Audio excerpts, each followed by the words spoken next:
Okay, let's come over and let's look at what we have on the palette. This is the color that I put on the sky, alizarin crimson and white. And then in the middle sky, I have orange and white. The clouds are phthalo blue plus black, equal parts into white, and then you add some alizarin crimson to it. Now this is clouds too. How can that be? You can't both be clouds. Make up your mind. Your foam. Okay, this is sky is blue and black equal parts into white. That's going to be my foam. Green and black and white is the eye. We'll do a little bit with the trough of the wave with that same color. Then we come to black and alizarin crimson, equal parts. 1/5 part yellow ochre. We'll use that on the rocks and on the cliffs. Foam patterns. This is the same as the foam earlier, but we have a little darker blue-black into it. Here's alizarin crimson, orange, equal parts, and white. That'll be the base, well, it's sort of the color on the rock highlights. And then we have yellow and white, which will be for our sun and some of the foam highlights. Come to the canvas. And you see, there looks like a figure up in the sky, and one of the super cameramen, his name's Dell, he was saying, because this is Carmel Revisited, and he says, you know, Clint Eastwood was the mayor of Carmel, and he says, make my brush. Isn't that great? That's what we're going to do today. So that kind of looks like Clint Eastwood. We better put a kind of a small little eye in there. So the canvas is black, primed black, dry. And then I put the pink around just for a time saver. This is all wet. I worked it into the mountain, and that way when we put the mountain color on, it'll be working wet into wet, and it'll be a little less dark. So we're ready to paint. We're going to kind of say goodbye to Clint, and we'll do it with our orange and white. This is just a little bit of medium on the brush and the bunny brush, orange and white. Swish it around. See, that's not runny. It just loosens it up a little bit. And the bunny brush, wham, right in the middle. New mayor in town. Push that around. It blends very well into the pink. Those are very nice colors. They're compatible. Friendly neighbors. You're covering black, so you have to be a little generous to make sure that where you want the black not to show, it's covered. There we go. We blend that in. I don't do this where you'd say real even strokes back and forth. You kind of squish it around because you're dealing with the electricity of a sky. Sunset time. This scene was seen in Carmel as I left after a visit up there, looked through the rearview mirror, and that's what I saw, the beautiful sky. And I'd already been familiar with the cliffs and the water and that, so that was fun to continue with it. Okay, let's go up into the clouds, and when we put the clouds on, we have, this is the blue and black, which has gone into white with a little bit of alizarin. The alizarin helps to be compatible with the pink sky. Dry brush, and a little bit with a dry brush and then the bunny brush. Notice that I don't always clean that brush totally, because we're going to go in the same area where you have some of those colors that are on the brush. Okay, up in the sky, blending into the wet pink, placing for position, getting rid of some of the paint without blending it thoroughly. That way you can sort of do it with one brush load. Down there, we'll come close to the horizon, and then I'll clean the brush. Clean it by wiping. So I'm removing the excess, not cleaning the brush, but removing the excess. Then I can work with just the paint that's there. Come across there. We'll come up into this cloud. Push it down. We want to have a little space between the two clouds. I need to have a little pink there. We'll just push this down around slightly. That's where the sun's going to be coming from behind. And then as we come lower, let's just blend, soften a lot. Hit the corner again. Boy, I'm jumping all over that canvas. I'm sure you're following me. I hear the machine squeak as they follow Buck. Okay, I'm going to take a little pink and put up between the two clouds. This is what we put around earlier, around the corner of the canvas, edges of the canvas. Pink. This, while I have this on the brush, I'm sure glad I had to use it. We'll use it to kind of sort of cut into a cloud a little bit. You can shape them up a little bit as you add color into them. That's one of my favorite ways of making clouds, is coming and erasing just slightly, and it softens them as you do the erasing. Okay, let's go from there and we'll jump over into the cliffs. We'll stay with the bunny brush. We have the color already mixed. This is the black. And what else do we have? Black and alizarin, one with 1/5 yellow ochre. I'll do this with a dry brush because I have pink all through the area where the mountain's going to go. Okay, we'll push this on. That's very good because it just softens as you come over to the left edge. That color looks great. It matches, well, it's family with pink, with the pink. It's the grandpapa.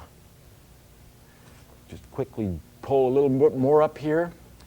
As we come down close to where the foam is going to splash up, we might choose to have a little less paint so that the foam will be a little stronger and won't be quite as dirty as if you left it. What about the edge? Sable brush, and we're using the mountain color. I need to put just a little bit of drawing on that edge. And as I come up to the canvas, particularly at the top of the mountain is where I see the definiteness that wasn't there. Okay, right along there and there. That'll be good. On the distant mountain, I'll come down, let's see what we have over here. This is a foam pattern color, but it also will work as that distant mountain. It has just, it's the same as we used for the clouds, but it doesn't have the alizarin crimson in it. As we push this on, push on past that edge. See, you're only showing position. You're not showing character on the edge of that mountain. Now I'll show the character. Come out up past that. As we've said in other TV shows, think variety. Try to make so the steps are a little different, a little awkward. Boy, I think we put, doesn't that look like hair and an eyebrow and a nose and a mouth and a little beard? Hi, Del. Okay, we'll push that down, push that around. If you want a little more of the pink to show through, but see, I couldn't wipe for that because it's black underneath. Let's take and put a little pink right on the brush. This is the pink that we had around the corner of the sky, sable brush. Come up and put this on. Yeah, that'll be better. So you get a little character on that mountain at the same time. As we look at the sky, why don't we go ahead and work in the sky further. Let's take some of our yellow and white. This will give us the sun area. This is going to be with a knife. Boy, I love the music of contrast. And everything's wet up there, so we can kind of roll it around, and it blends rather well. Roll it around. And then when you come to the sun itself, take a knife and you say, just float it across. Have you ever met Bill Alexander? Hypnotize, float. Okay, here we go. Boom. Just soften like that. Good. As I put on the lower clouds, we don't want to be quite that bright. Let's come down the palette and we'll take the knife. You come over there. This is almost like steal the bacon. You come halfway. That's halfway. Okay, we'll mix those two together. And, well, you bring a dowry with. Let's have just a little lighter there. Okay, with the knife. And this will go as our lower clouds. See how you draw with a knife? You don't have to worry about a thing. You get just a little bit of roundness even though you're using a straight edge if you sort of roll it around. Very flat, flatly held. And I could use a little bit of that. Could I borrow some of you? Thank you. We'll go right up here and put a little bit. Okay, now before we leave the sky, we'll take a bunny brush and we'll take and blend that. We'll clean it first. We'll blend with a dry bunny brush. And you want to be quite sure as you dry these that you do make it dry. They hold and absorb a lot of whatever you're cleaning it with. That's pretty good. But notice how I squeeze it gently. Don't pull it. Squeeze it. Okay, soften. Oh, I just thought of something. You could even pull some rays down. Blend just a little bit hardly touching it because that is quite wet all around it. And then lower clouds, we want to blend this quite a lot so that it doesn't compete with the sun. See, the sun's coming right across it, and it would be very dynamic. Okay, that looks just right. Blend, blend, and stop. Okay. As we come over to the mountain, I could do one of two things. I could either do it right or do it wrong. I was going to say I could wipe a little bit, but I can't wipe. That's black underneath. So doing it right, I'll take some of the middle orange color and pat across in that area. Okay, here's still the knife. I'm filling it this way this time because I'll be able to come up and put this right on the edge. That's where the paint is on the knife. This is all very wet in the mountains, so let's make use of that wetness through our blending. And I'll blend with a knife. Sort of blend a little bit lengthwise. You sort of focus in on one area, so you feel like the sun's coming through there, and you ignore putting any light up high. You have some variation up there already as you put the dark rock color into the wet pink. Some of the pink sort of becomes the light on the cliffs. Okay, we'll pull this down, and same thing here. The further you go away from the edge, the less you would show, so it's more in the dark, in the shadows. Pot, plop, plop, plop, plop. That's strong. You feel like that's coming. Now, if that edge is too dark, let's just borrow a little bit and say, you go right out on the edge. Don't be afraid. Don't fall over, but just stand right on the edge. Okay. That's good.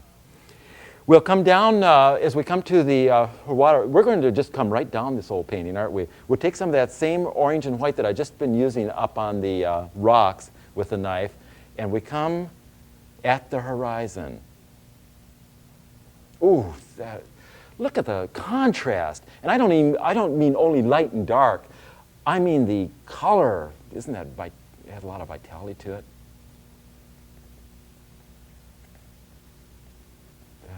Very fine. We blend this just a little less paint as we come over to the side. And as a final on the horizon, we bring the sun down. I'm going to show you, let me just fill this just a little bit on the knife. And then I'm bringing another brush, I'm bringing a brush along with me for this purpose. I'll put the brush so I measure where the sun is. And then watch as I come straight down. That tells me exactly where to put that. I'll just make a little mark because I want to come further straight down. So I know where my lightest lights will be in each case. Okay, back to the horizon. This is my light then. Put that on sort of strong like. Each time you come lower, you're not quite as much paint. It's a little wider at the horizon also, and then it becomes more of a narrow light as it comes down to you. I love that. Marriott. Okay, let's take and put on some water. And we're using a lot of the color that's there as our water. But we will come down and use the green. This is phthalo green, black and white. Green and black equal into white. This will be our, what is this going to be? This is going to be for the eye of the wave. Come up to the eye of the wave. Ooh, that's a jade color that is beautiful. And why don't we just put a little bit in here for the dump? We have more to put on. Oh, there's a, where is that? Oh, right here. Here's another little wave that's moving in. It has a little bit of a dump. And then some of the flat green water. They have much less paint than when we first put in the big eye. But we come around with this just to soften the area. And it, ooh, I like when that hits the yellow and white too. We'll make some more of that as we come with the highlights on this. Okay, we're ready to start blending. We'll just kind of roll that around so you have a little bit of a sway. That's what you want at the bottom of the eye. You want to have a sway feeling. And that really gives you form. The foam patterns, we'll take 2 brushes at this time for this too. The color that I'm going to use is the cloud color. I'll use a sable brush, and in each case I'll want to have a little medium with it. sable brush, fill in, and then the same color twiggy brush. And we'll take those up to the canvas at the same time. Brum, brum, brum, brum. Now, we're not going to be ambidextrous, right? But we'll use one at a time. Let's come over here with the small one.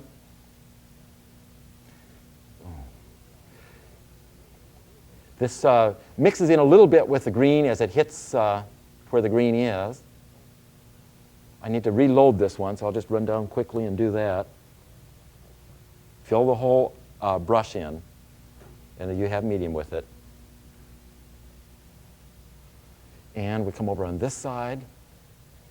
These are all sort of the same small little ones. The water just resting on the laurels of the jade. I love being in Carmel. There's some great areas there. There's some great areas clear across the country, though. Oh, there's some nice scenes to see. East Coast, West Coast, North Coast, South Coast, Middle Coast. You know, some of the big lakes in the Midwest, you get a lot of that ocean effect as you look at them too. And even watch the, now I'll change brushes, even watch the rivers, the streams as they move. You get the feeling of moving water. That all helps you for understanding more how to paint an ocean with emotion. Okay, you have a lot of the dark showing down below. Look at this. You have the foam coming this way. I'm talking about foam patterns. And then down here, you have it going this way. There's some places where that happens, especially as it comes in near the shore. It might be a rock that changes the direction of it. So you have those things in mind.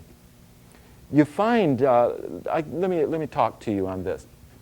You will find in nature many opposing things to what you would say are right to do. For instance, I had a teacher, my teacher Claude Buck, he would say, all right, a tree tapers. It's larger at the base and it tapers up, the branches and all that. And one day I found a tree that wasn't so. It was narrow at the base, and as it came up, it was wider. And I said, Claude, I found a tree. It's not always that way. And he said, well, anytime you have to send a note along with the painting, maybe you shouldn't paint it that way. So you paint the typical, although the other does happen. Okay, we have, what do we have? Well, down where we use the larger ones, I'm using just a little bit of a twiggy brush to put some of the small little arms and legs on. So it's a little more than just large mass of water. I might put just a little bit of this back there so you have a second wave. Okay, now let's come down with the foam. Foam is so much fun to put on. This is a bunny brush. Oh, bunny brush? You're not a bunny brush. You kidding. This is a fan brush. Fan brush. This is my cloud color with white without alizarin. So it's blue, black, phthalo blue, black, and white. And here we go. Splash. Splash that. Doing the same thing here. I won't splash up the rocks yet. I want to, but I won't do it until I sort of spread the paint around. There's the top. Where else do we need it? We need a little against that, what will be a rock. And the big wave moving in this way, in this position. This one, see this one, it's almost like they're running into town. They're coming in to a bank and making a deposit and going on. This one has already made a deposit. Although by the size of this thing, I wonder if it didn't make a little withdrawal. Boy, that's a pretty generous wave too. Coming across there and splash down across the pencil line a little bit. It's nice to have those lines so you get a feeling of where the position of everything is, and then lose them so you don't see them. Okay, now do we need any more foam? A little bit against the rocks. Okay, now I'll take and splash this up just a little bit. Let it touch the rock. Let it have some of that color in. I think that's just right. Okay, now we'll take, what am I going to take? What am I going to take? We'll take a little yellow and white. We're going to put the highlights on the rock. This will be done, same brush. We're going to use the fan brush. This is the, don't want medium. I want the yellow and white. Yellow and white. This will go on splash, on splash. Trickle it up a little bit, just a little bit down below the spill. Okay, let's go ahead and blend this. What are you? Let's go ahead and blend this wave. I need to put a little foam over there. That was a finger touch. finger sketch, thumbnail sketch. Pull these down, repeating right the same direction, and pick up a little of the green. So you see almost little ribs on it, and then you see more of the feeling of water running. Isn't that drama against there? Might have just a little too bit, so I'll splash just a little bit. Only 5 minutes more, only 5 minutes more. That was a song that might have been before some of your time, then again, maybe it wasn't. Put some of the light in the eye, same yellow and white. Okay, we'll come down to the next level, and we put this on. This is very strongly felt at the top edge there because it's really the foam that is behind the wave, and you're just seeing an edge of it there. I'll blend that back slightly. And what is also very pleasant as you push this around, you pick up a little bit of the green that we put on earlier, and that certainly goes well with the yellowish green color. Okay, we'll blend that with a bunny brush, which we'll pretend is clean. Soften this. Soften just a little bit. Splash up slightly. You get some of the accidental looks, which are very appealing. And down below, blend it. Blend back and forth. Soften. Look at all times, you save your blue, your bluish gray underneath, so you have form. You try to have them blend together, but that is such a must if you're showing the light coming from above. You always consider the form. Okay, we'll take a palette knife with the same yellow and white that we've been using. And here's where we come with this. We'll come right up in the path of the sun, just a couple little sparkles going up towards the eye. And come below, there's another very strong area. It's almost throwing up a little ledge, and then this is peeking over and say, hello. Okay, we can take some of those sparkles and continue them a little bit into this dark area. Just a little bit of sparkles, not much, and a little bit over here that just says, hi, I'm your sparkly friend. I need to blend this. I'll take a sable brush. I better clean that. This is going to go back and forth horizontally, thinning it out, and I think that is helping where you blend a little bit into the green. That's very pretty. Blend just a little bit over there. Sounds like Cajun cooking. Here we go, here we go, here we go. All right, now we have rocks left to do. Rocks, we'll take our mountain color. We're using the sable brush, dry sable brush, and we'll come up to here, and we'll come over to here. A lot of the rock is showing. The canvas color is showing. So I'll just kind of push this on the light areas. And what do I do over here? I might have put a little too much on there, so I'll wipe some off. And then we'll come back with the same thing we did on the mountain. We pick up some of the middle orange and white of the sky. I guess I might have run a little fast, but there we have orange and white. Put that on for sparkles. See, that stands that away from the foam now. You don't feel like that's dark water. You feel that's a rock. And here's a rock, too.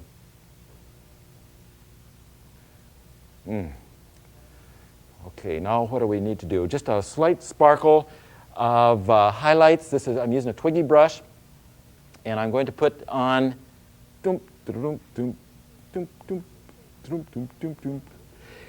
Let's go just quickly to the sky, and I'm going to use some of my gray color. This is foam pattern color. Need to put just a little bit of a birdie up here. Boom, fly birdie, and then his little friend. And we can this time make 3. Let's put one over here, just flying a little bit too. Can't see him. Let's put him over here. There we go.